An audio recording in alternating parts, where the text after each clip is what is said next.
আর এবার চলে যাব ভাঙড়ে। ভাঙড়ে আবারও বোমাবাজির ঘটনা। তৃণমূল নেতার বাড়িতে বোমা মারার অভিযোগ উঠছে, আর সেই অভিযোগ উঠছে আইএসএফ এর বিরুদ্ধে।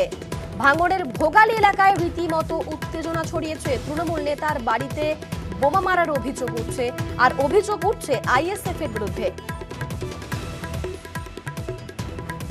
আবারও খবরে ভাঙড়ে আবারও বোমাবাজির ঘটনা। এবার তৃণমূল নেতার বাড়িতে বোমা মারার অভিযোগ উঠছে। ভাঙড়ের ভোগালী এলাকায় রীতিমতো উত্তেজনা।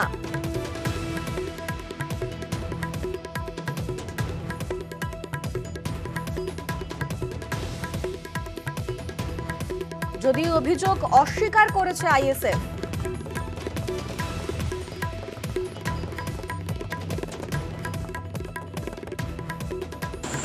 এই ধরনের কাজ আইএসএফ কোনোদিন করে না, করার কোনো প্রয়োজন নেই।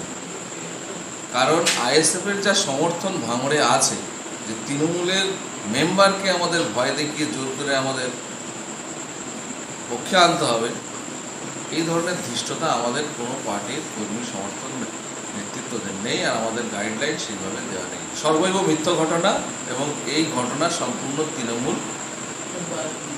কর্মী সমর্থক নেতৃত্বদের নির্দেশে এই ঘটনা ঘটাচ্ছে।